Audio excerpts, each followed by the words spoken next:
오늘 함께 은혜를 주고받을 말씀 마태복음 1장 18절로 25절입니다.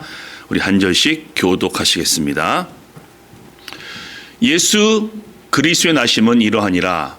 그의 어머니 마리아가 요셉과 약혼하고 동거하기 전에 성령으로 잉태된 것이 나타났더니 그의 남편 요셉은 의로운 사람이라 그를 드러내지 아니하고 가만히 끊고자 하여.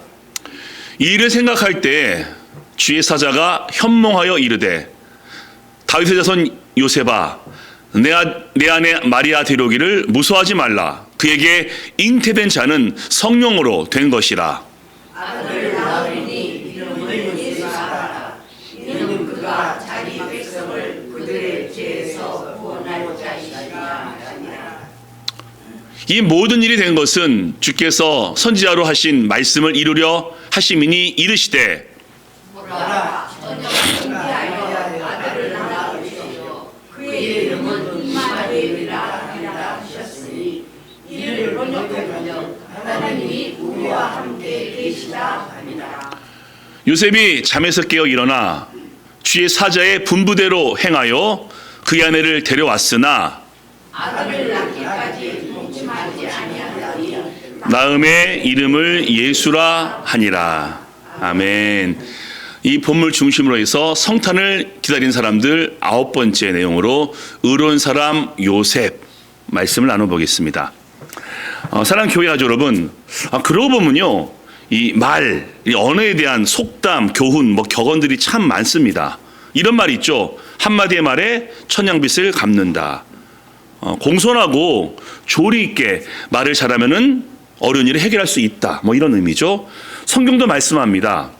사람이 그 입술의 열매로 인해 배부르게 되나니 사람이 그 입술로 인해서 만족함을 얻느니라 라면서 이 말의 중요함을 말씀하고 있습니다. 반면 이런 말도 있죠. 침묵은 금이다. 쓸데없는 말을 너무 하지 말고 차라리 조용해 라는 얘기죠. 신중하라, 지혜로우라 이런 의미죠. 그래서 성경도 말합니다. 미련한 자가 잠잠하면은 지혜롭게 보인다라고 말이죠. 오늘 본문 통해서 침묵의 본을 보인 자가 있으니 누굴까요? 오늘 요셉입니다. 예수님의 육신의 아버지 요셉. 자, 그 또한 우리 지난주에 봤던 안나처럼 성탄을 기다렸습니다. 왜? 유대인들은요 메시아가 오신 것을 모두 기다리고 기대했기 때문이죠. 그래서 그렇게 메시아가 오심을 요셉도 기다리고 있었는데 참으로 어이없고 당혹스럽고 황당한 일을 당합니다. 약혼녀 마리아가 임신했습니다. 자신과 아무런 일이 없었는데 임신을 했다. 그럼 뭔가 좀 심증적으로 추측할 수 있지 않을까요? 자, 이렇게 황당한 일을 요셉이 당하게 되는데 어떻게 반응하고 어떻게 행동합니까? 그래서 오늘 어이없는 일을 당한 요셉 9번째 내용으로 왜 성경은 그를 의롭다 하였는가 말씀을 한번 3가지로 나눠보기로 하겠습니다. 자, 첫 번째입니다. 의로운 요셉은 드러내지 않습니다. 자, 내용 보시면요. 그 다음 말씀, 예수 그리스도의 나심은 이러하니라. 그의 어머니 마리아가 요셉과 약혼하고 동거하기 전에 성령으로 잉태된 것이 나타났더니 그의 남편은 요셉은 의로운 사람이라 그를 드러내지 아니하고 가만히 끊고자 하여. 자, 우린 이 말씀을 보면서 큰 감동이 없을 수도 있습니다. 우리는 알거든요. 마리아가 임신했는데 성령님을 통해서 임신한 것이다 라고 알기 때문에 우리는 이 말씀을 여유 있게 봅니다. 근데 요셉의 입장에 한번 대보십시오. 요셉에게 약혼녀가 있는데 마리아입니다. 그리고 자신과 아무런 일도 없었는데 약혼녀가 임신했다? 그러면요, 일반적으로 어떤 생각이 드시겠습니까? 뭔가 잘못되었다. 그리고 약혼녀가 음란을 행했구나 라고 심증적으로 추정할 수 있지 않겠습니까? 그리고 누가 봐도 그게 거의 100% 맞는 판단입니다. 화가 났겠죠. 배신 아닙니까? 근데 요셉은요, 침묵하자, 말하지 말자, 그리고 가만히 끊고자 합니다. 근데 이것도 문제입니다. 요셉은 그냥 드러내지 아니하고 그냥 끊어버립니다. 조용히 파혼하자. 근데 사람들이 궁금해서 못 견디겠죠.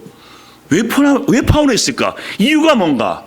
요셉은 가만히 있는데 아마 사람들은 계속 추궁할 겁니다. 그러다가 사람들이 상상의 날개를 피겠죠. 음란을 행했구나. 그러면 그 당시 율법이 뭡니까?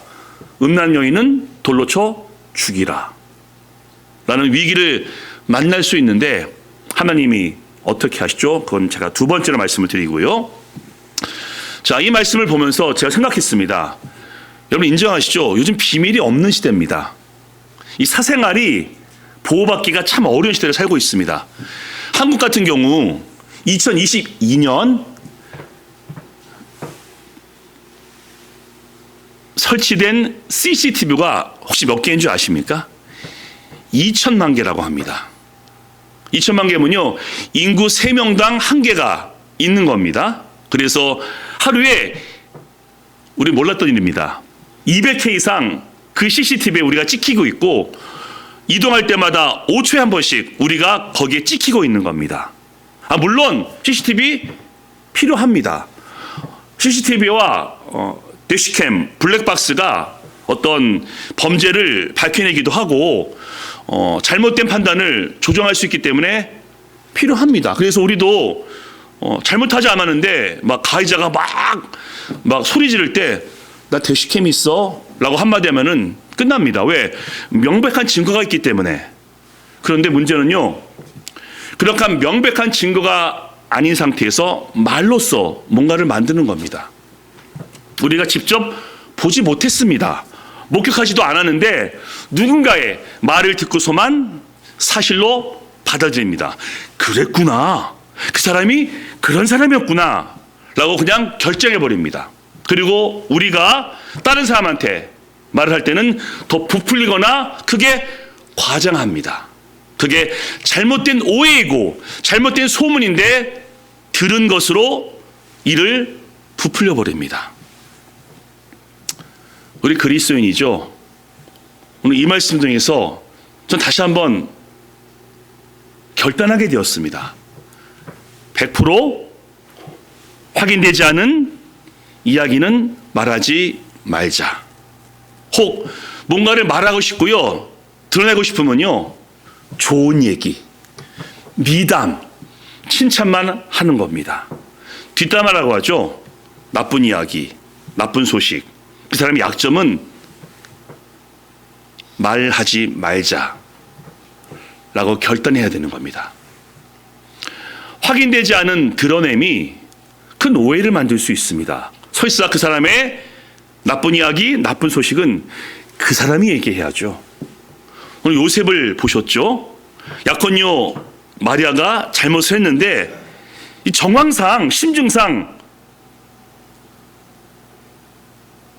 판단이 됩니다. 그랬구나 라고 말이죠. 하지만 요셉은 약혼녀의 명예를 지키고 싶었고요, 또한 그녀를 보호하고 싶어서 드러내지 아니하고 가만히 끊고자 하여 라고 나와 있습니다. 그래서 오늘도 요셉을 우리가 만나는데 우리가 그리스도인으로서 말에 대해서 더 신중하고 지혜롭기를 부탁드립니다. 아멘. 자, 그러면 어떻게 그 다음이 진행됩니까? 자, 두 번째. 의로운 요셉은 하나님의 말씀을 듣습니다. 자, 그 다음 말씀 보시겠는데요. 이를 생각할 때 주의 사자가 현명하여 이르되 다윗의 자손 요셉아, 내 아내 마리아 데려오기를 두려워하지 말라. 그게 잉태된 자는 성령으로 된 것이라. 아들 낳으니 이름을 예수로 하라. 이는 그가 자기 백성을 그대 죄에서 구원할 자심이라 하니라. 아멘. 자, 드러내지 아니하고 끊고자 했는데 다행히도 아까 말씀드렸죠, 요셉만 가만히 있다고 해서 이 일이 그냥 묻히기는 어렵습니다. 하나님께서 주의 사자를 보내서 말씀하십니다. 요셉아, 내아콘녀 마리아가 잉태한 것은 성령으로 인한 것이라 라고 말씀해 줍니다. 요셉이 그럼 그렇지 라고 생각하면서 그 마리아를 데리고 옵니다. 왜? 보호가 필요하거든요. 어쨌든 배가 불러질 터인데 사람들이 또 추측하지 않겠습니까? 데려와서 보호해주고 예수를 탄생하게 요셉이 돕습니다. 그래서 이 요셉은요, 의로운 이유가 많이 있지만요, 아기 예수의 생명과 약혼녀 마리아의 생명을 지킨 자라고 봐도 무방할 것입니다. 자, 그런데 여기서 질문이 하나 있습니다. 우리 요셉의 입장입니다. 지금 마리아가 임신을 했습니다. 심증상, 추정상 우리가 판단할 수 있는 게 있죠. 근데 하나님께서 예를 들면 저한테 헌주야, 그녀가 임신한 것은 성령으로 인한 것이니 걱정하지 마라 라고 했을 때 아멘! 이라고 반응하기 쉬울까요? 우리는 이것을 알고 있기 때문에 여유 있게 받아들입니다. 오, 마리아가 임신했는데 성령님으로 인한 것이야 라고 우리가 말하지만은, 우리가 요셉의 입장이라면은 하나님이 말씀했다고 해서 그것을 아멘! 이라고 받아들이기가 쉽지 않았을 것 같습니다. 왜? 이건 있을 수 없는 일이거든요. 인류 역사상 단 한 번 있었던 전무후무한 일이기 때문에 하나님이 말씀했다고 해서 아멘! 하기는 쉽지 않을 겁니다. 여러분이 요셉의 입장이라면은 어떠셨겠습니까? 이런 말이 있죠. 콩으로 매주를 써도 난 믿지 않겠다. 이런 말이 있죠. 콩으로 매주 쓰는 거 맞습니다. 근데 그것을 말하는 것은 네가 하도 거짓말을 많이 하고 네가 하도 신뢰할 수 없기 때문에 나는 사실 말해도 믿지 않을 거야 라는 그런 의미죠. 이런 말도 있습니다. 팥으로 매주를 쓴다 해도 나는 믿을 거야. 팥으로 매주를 쓸 수 없죠. 물론 요즘은 팥 고추장도 있습니다. 시대가 좋아지니까 이제 팥으로 매주를 만들기도 합니다. 근데 그 속담이 나왔을 때는 팥으로 매주를 쓸 수 없지만은 난 너를 너무 신뢰하기 때문에 네가 무슨 말을 해도 난 믿을 거야, 이런 의미죠. 요셉이 의롭다. 의미가 뭘까요? 하나님께서 말씀하시는 것은 모두 믿겠다. 무조건. 자, 이 말입니다. 하나님이 팥으로 매주를 쓴다 해도 나는 믿겠다 라는 뜻입니다. 마리아가 임신한 것은 있을 수 없는 일입니다. 남자와 관계를 맺지 않았는데 임신했다? 이거는 상상할 수 없는 일인데 하나님께서 말씀했으니까 믿겠다. 그래서 성경은 요셉은 의로운 사람이라 라고 말씀하고 있는 것입니다.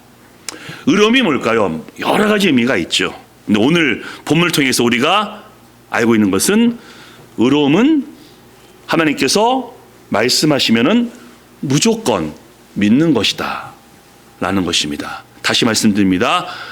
의로움은 하나님의 말씀은 무조건 믿는 것이 의로움입니다. 사실 우리는 감정에 앞서는 존재입니다. 인정하셔야 됩니다. 뭐 이성, 뭐 논리, 신앙 보다도 우리 보통 인간들은요, 또 그리스도인도요, 기분, 감정, 본능이 앞섭니다. 그래서 남을 용서하는 것은 정말 쉬운 일이 아닙니다. 일방적으로 당했습니다. 우린 잘못이 없습니다. 그리고 나에게 큰 데미지를 입혔습니다. 용서하기 쉽지 않죠. 하나님께서 말씀하십니다. 용서하라. 그러면요, 내 감정과 기분은 용서할 수 없지만 하나님께서 말씀했기 때문에 용서하는 것이, 그게 의로움입니다.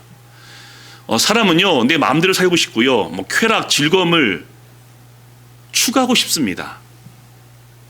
근데 성경은 말씀하죠. 경건하라. 그러면 우리 본능과 우리의 어떤 감정은 쾌락을 줬고 싶지만은 하나님께서 경건하라 라고 말씀했기 때문에 더 기도하고 더 예배하고 경건을 추구하는 겁니다. 요셉 보십시오. 우리가 성경에 있는 모든 말씀을 우리가 보고 있는데 그 말씀이 우리는 사실로 믿고 있습니다. 하지만 우리가 객관적으로 봤을 때 예수님이 물 위를 걸으시고 예수님이 폭풍을 잠잠케 하시고 예수님이 죽은 자를 살리셨다. 이거 얼마나 황당한 얘기입니까? 그리고 예수님께서 죽으신 것은 우리의 죄를 위함이고 부활하신 것은 우리의 구원을 위함이다. 그리고 승천하신 예수님은 다시 오실 것이다. 믿는 것은 사실 쉽지 않은 일입니다. 근데 우리는 믿고 있습니다. 왜? 하나님의 말씀이기 때문에. 우리가 구원을 받은 순간부터 하나님께서 무슨 말씀을 하셔도 전 믿겠습니다. 바로 그게 의로움이고 믿음이기 때문입니다. 이제껏 많은 말씀을 들어오셨을 겁니다. 앞으로도 하나님께서 말씀하시면은 그 말씀이 무엇이든지 믿고 그 말씀을 따르시기를 주님의 이름으로 축복합니다. 아멘. 자, 이제 세 번째 이야기를 하려고 하는데요. 오늘 첫 번째 사건이 있었죠. 마리아가 임신했습니다. 이게 사건이죠. 그리고 요셉은 그 반응을 말하지 않겠다로 했습니다. 두 번째 사건이 뭐죠? 주의 사자가 현명하여 이르되 요셉아 마리아가 임신한 것은 성령이라는 것이다. 말하자 받아들이고 마리아를 데려옵니다. 이 두 사건 가운데 징검다리가 하나가 있습니다. 사건 넘버 1, 사건 넘버 2. 19절, 20절 짧은 말씀이지만은 이 중간에 굉장히 중요한 말씀이 있는데 이것을 세 번째로 나눠보겠습니다. 세 번째죠. 우리는 깊이 생각해야 합니다. 아멘. 자, 이게 왜 중요하냐면요. 자, 그 다음 본문 보시겠습니다. 이 일을 생각할 때 He considered these things. 주의 사자가 현명하여 이르되 요셉아 내 아내 마리아 데려오기를 무서워하지 말라 라고 말씀하시죠. 자, 저기 이 일을 생각할 때 우리가 그냥 지나갈 수 있는 그런 한 문장이지만요. 이게 굉장히 중요합니다. 저 단어가 헬라어로 엔듀오메마이라는 뜻인데 이게요 이런 뜻입니다. 심사숙고하다, 진지하게 고민하다, 깊이 생각하다라는 뜻입니다. 요셉의 입장에서 슬프고 어이없는 사실을 내가 직면했지만은 좀 더 생각해보고 깊이 묵상하였다 이런 뜻입니다. 이런 거죠. 마리아가 왜 그랬을까? 너무 섭섭하다. 내 약혼녀인데 날 배신했네. 절망과 낙담한 가운데 고민합니다. 왜 이런 일이 일어났을까? 그리고 생각이 더 깊어지죠. 하나님, 이게 웬일입니까? 하나님, 제가 어찌해야 됩니까? 라고 깊은 고민을 합니다.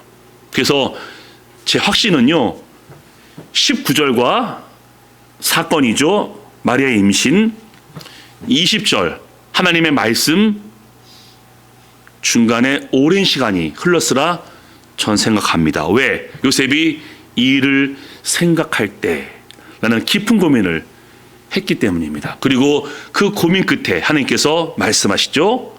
마리아 데려오기를 무서워하지 말라. 성령으로 잉태한 것이다 라고 말이죠.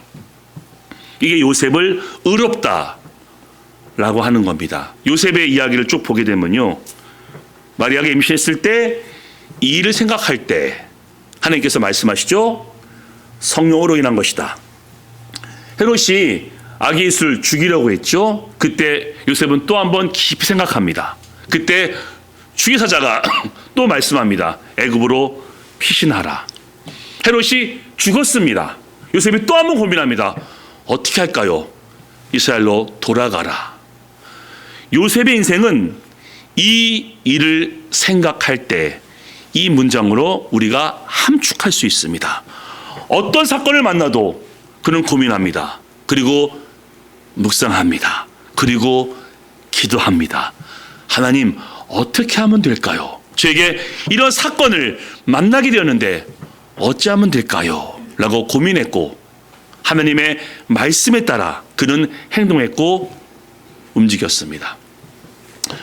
사랑하는 교회 가족 여러분, 인생을 살아오시면서 지난 어떤 잘못된 과거 혹은 실수가 떠오르실 때가 왕왕 있으시죠?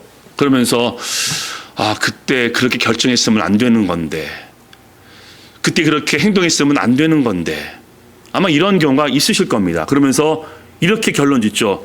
그때 좀 더 생각했었어야 돼. 그때 좀 더 신중했었어야 돼. 라는 그런 후회를 하실 수도 있습니다. 저도 많습니다. 제가 오클라호마 목회를 많이 말씀드리는데요.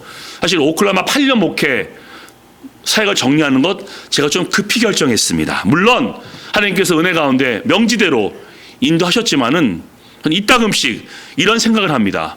그때 좀 더 기도했었어야 돼. 그때 좀 더 신중했었어야 돼. 라고 말이고 그렇게 제가 후회할 때가 종종 있습니다. 자, 사울이 그랬습니다. 블레셋이 이스라엘을 공격했습니다. 근데 사무엘은 나타나지 않습니다. 사무엘이 와서 제사 드리고 기도해야 전쟁을 시작할 터인데 오지 않자 조바심이 생각합니다. 좀 더 깊이 고민하고 깊은 생각을 해야 되는데 너무 두려워서 어떻게 하죠? 자기 마음대로 제사하게 되었고, 사무엘이 말합니다. 불순종. 사울이 좀 더 깊이 생각했으면 그리하지 않았을지도 모릅니다. 즉흥적으로 두려워서 행동했고 하나님은 그를 불순종한 자라고 그렇게 말씀하십니다. 다만 여호수아 아시죠? 아이성에서 패배했습니다. 36명이 죽었습니다. 큰일 아닙니까? 근데 여호수아는 이 일을 생각할 때 라면서 무릎을 꿇고 함께 기도합니다. 하나님, 어찌하여 우리를 패하시게 합니까? 하나님, 당신의 백성인데 왜 죽음에 이르게 하십니까? 라고 깊이 묵상합니다. 누구에게도 충하지 않습니다. 행동으로 옮기지 않고 잠잠히 이 일을 생각할 때, 그리고 하나님께서 말씀하시죠.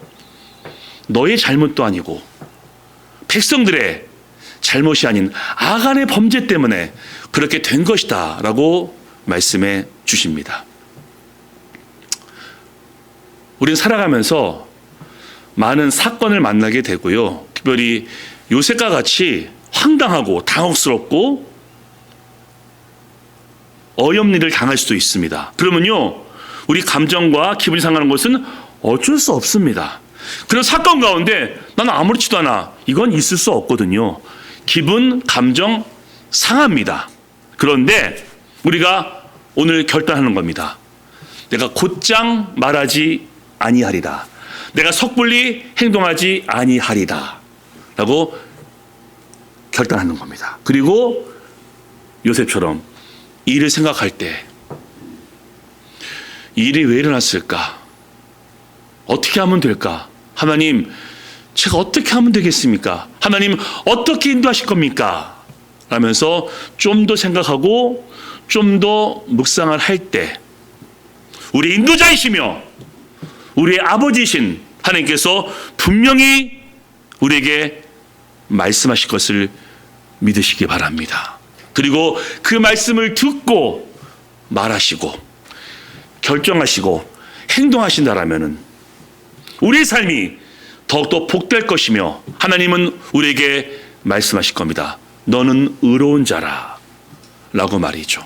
그래서 앞으로 어떤 사건이 발생했을 때 이 일을 생각할 때 좀 더 생각하시고 좀 더 고민하시면서 주의 음성을 듣게 되시기를 주님의 이름으로 축복합니다.